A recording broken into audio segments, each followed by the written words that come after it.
जी नाज़रीन, जुमशाई के कोस्तानी इलाके में मारू जबल मां जो गार ज़ाहिर थो है, उन गार वाले हंध से मौजूद आयूँ। इतने वड़े अंग में जिते मानू जो है गार जो बुधी इतने उनके ॾिसण अचनि था, वड़े अंग में मानू इतने मौजूद हैं। छाकाणि जो ही K4 मनसूबे लाइ ही जो पाइप लाइन इतना क्रॉस करायो वियो, जंहिंखां पोइ ही गार दरियाफ़त थी आहे। गार जेका आहे डिघी ऐं उन अंदरि ऐं उन मां मुख़्तलिफ़ जेके पार्ट्स आहिनि उहे निकिरनि था। उन जो हिसो जेकॾहिं हिकिड़ी साम्हूं वारी गार जो हिसो ॾेखारे सघूं त ही साम्हूं गार आहे, जंहिंजो जेको ही हिसो जेको आहे हिकिड़े पासे जेको आहे कटिजी चुको आहे। ही बि गार ॿुधायो वञे थो त अंदरि डिघी गार आहे, पर उन सां गॾोगॾु ही जेको ॿियो हिसो जेको हिन गार जो जेकॾहिं ज़िक्र करियूं, ही इंतिहाई अहम गार जेका आहे, इंतिहाई डिघी ऐं अंदरि उन जेका आहे परे ताईं जेको आहे ईअं चइजे त डिघी गार आहे जबल में। ही जबल बुनियादी तौर ते मारू जबल जे नाले सां मशहूरु आहे। इन में मुख़्तलिफ़ माण्हू जेके आहिनि हिते अचनि था ऐं वञनि था। ही बि कुझु जेके आहिनि माण्हू अचनि पिया जेके अंदरि वियल आहिनि, उहे अंदरि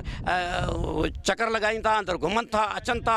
हे उहे मंज़र आहिनि जेके अंदरि, छाकाणि जो ही दाख़िले वारो रस्तो आहे। जेको दाख़िल थिए थो माण्हू त उहो थोरो हेठि वेही अंदरि दाख़िल थिए थो, पर अंदरि जॾहिं वञण खां पोइ माण्हू ॿुधाइनि था त अंदरि तमामु जेको आहे माण्हू हली वञी सघे थो, उथी बि हली वञी सघे थो। उते वॾी गार आहे ऐं न रुॻो जेको आहे डिघी गार आहे, पर वॾी गार आहे ऐं जेको हुनजी चौड़ाई जेका आहे उहा बि वॾी आहे, जेकॾहिं आसानी सां माण्हू उते अंदरि वञी सघनि था। उन हवाले सां हिते आर्कियालॉजी जी टीम जेका आहे, छाकाणि जो हिन मामले जी KT न्यूज़ ख़बर ब्रेक कई हुई, उन खां पोइ मुख़्तलिफ़ माण्हुनि हिते अचणु शुरू कयो ऐं उन सां गॾोगॾु जेका आहे सक़ाफ़त खाते आर्कियालॉजी खाते जी जेका आहे इख़्तियार आहिनि, ख़ासि तौर ते सेक्रेटरी पारां हिकु टीम तश्कील ॾिनी वई, जेका टीम पोइ हिते पहुती आहे। हिन सॼी सूरताल ते असीं कोशिशि कंदासीं त जेको आहे आर्कियालॉजी जा जेके माहिर आहिनि उन जी टीम हिते पहुतल आहे, उन्हनि सां बि ॻाल्हि ॿोल कंदासीं। ऐं जेके उहे माण्हू जेके अंदरि वञनि था ऐं वापसि अचनि था, उन्हनि सां बि ॻाल्हि ॿोल कंदासीं त जीअं हिन गार बाबति का ॼाण मिली सघे। इनिशियल स्टडी असां मां कई आहे एग्ज़ामिनेशन,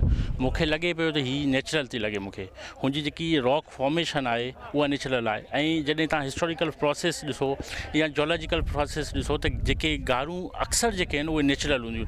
हाणे इन में थी सघे थो त साईं जे मुताबिक़ त का गैस बि अची सघे थी, नेचुरल गैस, या पाणी जो वाकिरो बि थी सघे थो। ऐं उनजी जेकी हाइट आहे ऐं वेथ आहे उहा बि चेंज आहे। अगरि माण्हू ठाहे हा त किथे लिखियलु हुजे हा, या वरी उनजी हाइट उनजी उन लेवल जी हुजे। ॿी ॻाल्हि इहा त इनजी जेकी आहे अगरि मेन मेड हुजे, किथे न कुझु लिखियलु हुजे। ॿी ओपनिंग न आहे, हीअ पहाड़ भॻो आहे तॾहिं असां हाणे हिनजी असां ओपनिंग ॾिसंदासीं, तहक़ीक़ कराईंदासीं जोलॉजिकल वारनि खां पहिरीं ॻाल्हि। ॿियो माइंस एंड मिनरल वारनि खां। मुंहिंजी जेकी आहे सजेशन आहे थचे जवाम खे त इन तरफ़ न वञनि, छो त मूंखे लॻे थो जो छो त पथर कटियो अथनि, इहो रस्तो ठाहियो अथनि, कॾहिं बि कहिड़े बि तरीक़े सां लैंडस्लाइडिंग बि थी सघे थी, अंदरि कुझु पथर किरी बि सघे थो, नुक़सानु थी सघे थो जाने।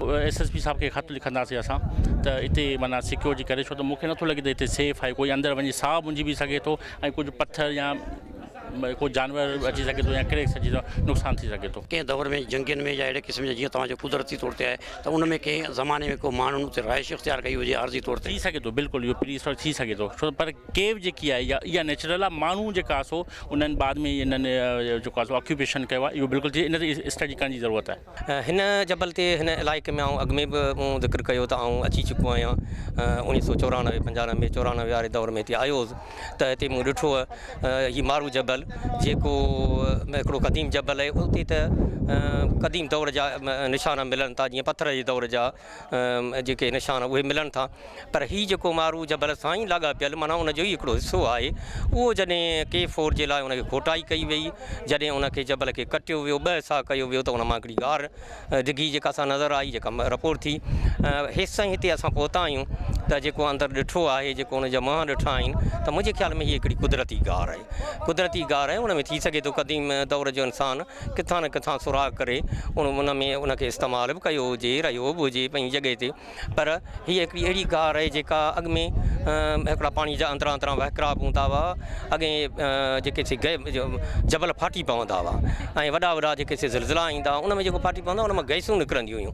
पोइ उहे जेके तेज़ ऐं गरम गैसूं निकिरंदियूं हुयूं, उहे ज़मीन खे, धरतीअ खे, जबलनि खे टोड़े छॾींदियूं हुयूं।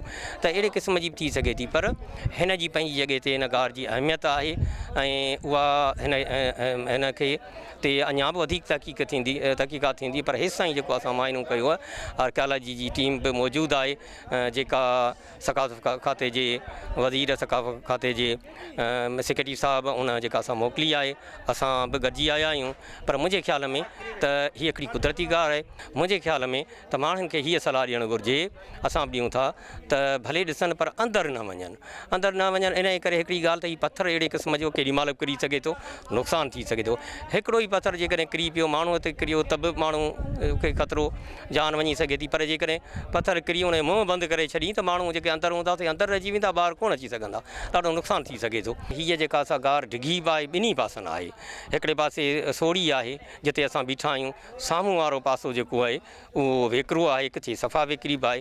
पर उन खां बहितर आहे त जेसि ताईं मतिलबु का रिपोर्टूं अचनि या कीअं अचनि तेसि ताईं माण्हुनि खे अंदरि वञण खां पासो करणु घुरिजे। मुख़्तलिफ़ वक़्तनि ते ज़ाहिर थींदियूं रहंदियूं आहिनि। उन्हनि मां कुझु गारूं जेके अॻियां हली करे आर्कियोलॉजी डिपार्टमेंट जे तरफ़ां जॾहिं प्रॉपर टेस्टिंग थींदी आहे, सैम्पलिंग थींदी आहे, उनखां पोइ ख़बर पवंदी आहे त हिते कंहिं वक़्त में फॉसिल फ्यूल्स मौजूदु हुआ ऐं गॾोगॾु मुख़्तलिफ़ फॉसिल फ्यूल्स सां गॾोगॾु इंसाननि जी इर्तिक़ा जा बुनियादी अवाइली जेके आसार आहिनि उहे मौजूदु आहिनि। हाणे हिन गार जी जेतिरे क़दुरु तइल्लुक़ इख़्तियार कजे थो, हिन गार जे मुतलिक़ असां इहो कंफर्म सां नथा चई सघूं त हिन गार में केतिरा साल अॻु में इंसाननि जी रिहाइश हुई या कोन हुई, आया इहो हिकिड़ो को थंब हो या को माण्हू सिर्फ़ु ऐं पंहिंजो पाण खे हिते कंहिं जंग जे हालत में या पंहिंजो पाण खे महफ़ूज़ गाह पनाहगाह जे तौर ते इस्तेमालु कंदा हुआ। इन जे बारे में फ़िलहाल असां मफ़रूज़ा ई चई सघूं था। जेसि ताईं इन्हनि जे बारे में कंप्लीट का प्रॉपर रिसर्च थिए ऐं साइंटिफिक इन्वेस्टिगेशन जेसि ताईं अचे तेसि ताईं असां इन बारे में का हतमी राय नथा ॾेई सघूं। अलबत्त एतिरो ज़रूरु आहे त हिते अंदरां जेको असां ॾिसी आया आहियूं उन्हनि ॻाल्हियुनि ॾिसण खां पुठियां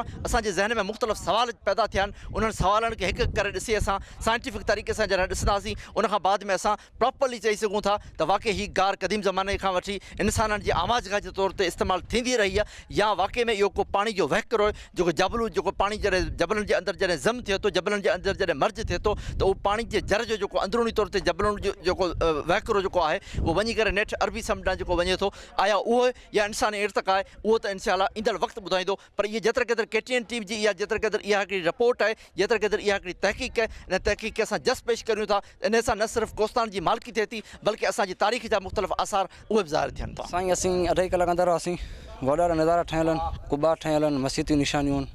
त की 2.5 कलाक अंदरि अची असां को बि रस्तो ॿियो न मिलियो। इलाही गलियूं ठहियल आहिनि, अंदरि वॾा निज़ाम ठहिया पिया आहिनि। हिकिड़े गार मां घणा गार अंदरि निकिरंदा ॿियूं? इलाही गारियूं निकिरनि थियूं साईं। हा, अंदरि तक 8-10 गारियूं निकिरनि थियूं हिकिड़ी गार मां। उन्हनि गारनि में अंदरि जेको आहे छा पथर आहिनि, हिकु चिटसाली जो कमु थियल आहे, छा नज़ारो नज़र अचे? ख़ूबसूरत पथर ठहियल आहिनि, उनमें चमक चमक हल्की हल्की नज़र अचे थी, वॾा नज़ारा आहिनि। अंदरि माण्हू वञण सां साह उसाड़िजे थो, गर्मी थिए थी? साह उसाड़े थी, गर्मी थिए थी, तव्हां ॾिसो सघो था। असां 2.5 कलाक अंदरि थी विया हुआ। आख़िर ताईं तव्हीं पहुची न सघी? न, आख़िर असीं साईं कोन पहुची सघियासीं। कैमरामैन अब्बास अली शाह सां गॾु महबूब बिरोई KTN न्यूज़, मारूज जबल, कोहिस्तान।